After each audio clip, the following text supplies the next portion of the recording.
Hello, this is Jason Burgos with the Cheap Seats Chatter Amateur Hour Fight Picks for UFC 194.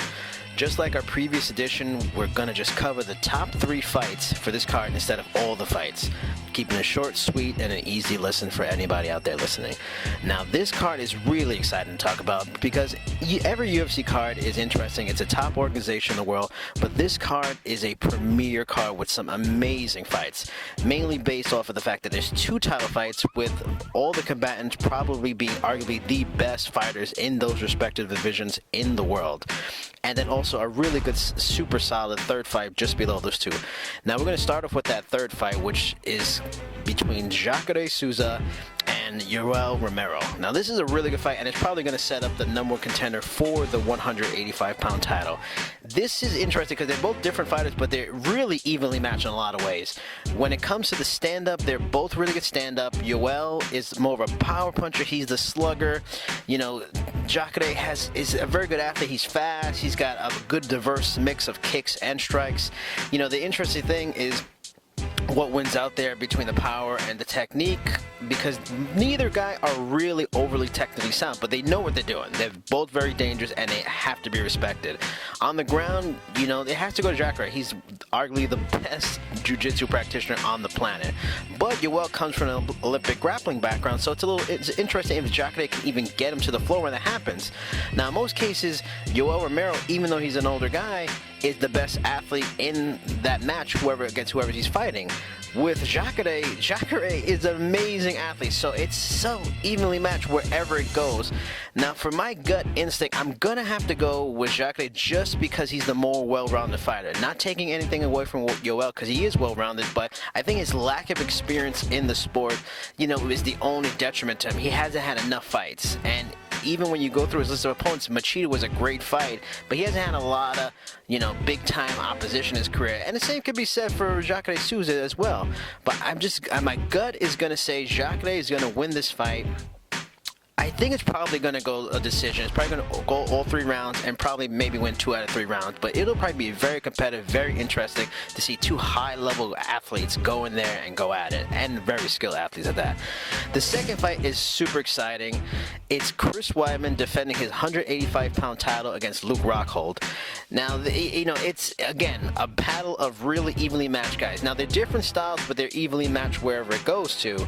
Now, the one thing that's really interesting about this fight to start off with is that when you go to look at Luke Rockhold's record, he's actually, out of his 14 wins, he has 9 submissions. So he's known as a diverse and dangerous striker, which he is, but he's a guy that can go to the ground and is very dangerous. So for a guy like Chris Weidman, who can always fall back in his wrestling and then has top-notch jiu-jitsu, when he goes to the ground with Luke Rockhold, it's not going to be fish out of water like it was with Vitor. You know, this is a very athletic, very strong, and capable ground fighter. Some of the other really interesting keys for this fight is Chris Weidman, you know, compared to other bouts he's had, he's actually coming in really close to the weight limit. Like, he's coming in slimmer. He's really changed his diet, you know, his preparation to fight. So does that help him? It is the fact that he doesn't have to cut a lot of weight. He's coming in slim and fit and lean.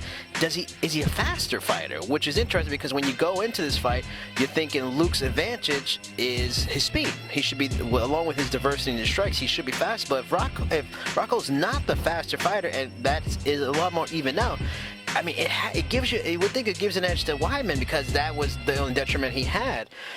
You know, and how the grappling, like I said, that's a key thing. The striking is interesting because Luke Rockhold's diversity, and he has very good footwork. How much trouble does he give Weidman on the feet? Because he can move around. He comes from a good camp. You know, does he get in and out, pop him, hit him with the straight jabs and, you know, crosses and get in and out? And does he play it really safe and use those really good leg kicks he has, and that come from all kinds of directions? You know, Weidman can't walk into and, you know, play around too much. I mean, his style is to go forward. It works for him. He can be a bit plodding, but that can be a problem for him. Now, if he's faster, things change it and they get more interesting. So it's, again, another tough fight, you know, really close, hard to say. Both are very capable, both are top-notch. You know, Luke Rockhold is easily a guy that could be champion if Chris Weidman was in the division. You know, you got to go with your gut in this, and my gut is going to say Chris Weidman.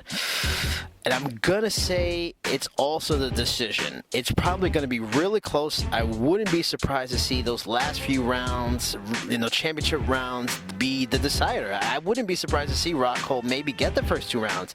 But maybe Chris Weidman uses grappling, try to slow Rockhold down again, a little bit, try to make him at the same speed and just grind it out. If he can go on there and deal with a guy like Machida's footwork and grind it out and get a win, I think he can do the same with Rockhold.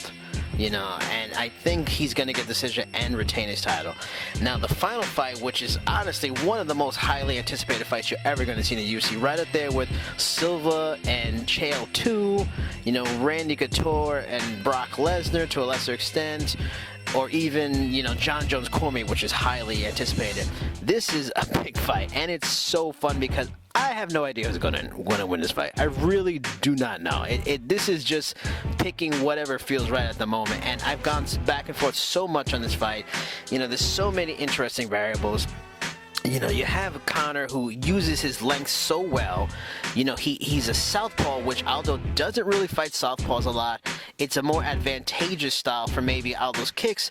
But when you talk about Jose Aldo, you have to talk about these sick, nasty Muay Thai kicks. And for a guy like Conor McGregor, he's great, and his power is so filthy because he likes to sit down that really wide stance, and he can sit in his punches and he do damage.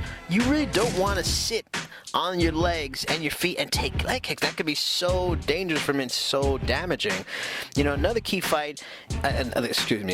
issue is Conor McGregor's only been to the 3rd round once in his career. That's a factor. Now, no one is going to call Jose Aldo a cardio machine, but he has been to the 5th round several times in his career, and that has to matter. There's a difference in going into a fight late, a big, tough fight like he's had with Mendes and Frankie Edgar, and grinding it out to get that victory. Conor has shown very good cardio, but until you're there when it really matters against the highest level fighters, you're really not sure how it's going to play out. So, it's interesting. Conor, has to be noted that he has, 14 straight wins, all but 1 are by TKO or KO. Aldo hasn't lost in 10 years. He's beaten guys like Edgar, Mendes twice, Florian, Faber. The resume is outstanding. This is an all-time fighter. He gets forgotten about because he's not flashy in terms of his talking about himself and his PR, but he's one of the best fighters of this generation ever. And Conor McGregor may be the guy who beats him and becomes the next great fighter of this generation. The other main thing, and this is probably what's going to affect my decision here, is a layoff. Jose Aldo hasn't fought in almost a year. That's a big problem for a striker, to be off so long. It always takes him some time to get into a rhythm. Now, if he was fighting someone like Frankie Edgar, who moves around, he might have time to get into a rhythm and work his way there to it. Conor is not going to give him space to work into a rhythm, and that worries me. The first few minutes of this fight is going to be really exciting, really fascinating. But just because of the layoff, Conor's very good use of his length, though both men can be hit. Conor more, which is another major thing. This is what I'm saying. It's so hard to pick who's going to win this fight. There's so many interesting variables. But I'm going to go with Conor because of the layup and because I just feel that with the build-up, with the trash talk, Jose Aldo may open himself up and make mistakes. You want to believe he's sound. He's not going to buy into this, but the way he seems emotionally invested into this and the way he's talking, I can just see him making the wrong mistakes and the bravado showing, especially when Conor loves to talk trash like a Diaz brother in there. I'm going to say Conor McGregor by TKO in the 3rd round. It could be the 4th, but I'm just going with that. I like Conor McGregor. He's so exciting to watch. I do want to see him get humbled on the level, but I just am feeling that he's going to win this one, and I hope it sets up a rematch and maybe Aldo gets the W there, and it forms an amazing trilogy. But those are my picks for the Amateur Hour Fight Picks for UFC 194. Hope you guys enjoyed it. Talk to you next time.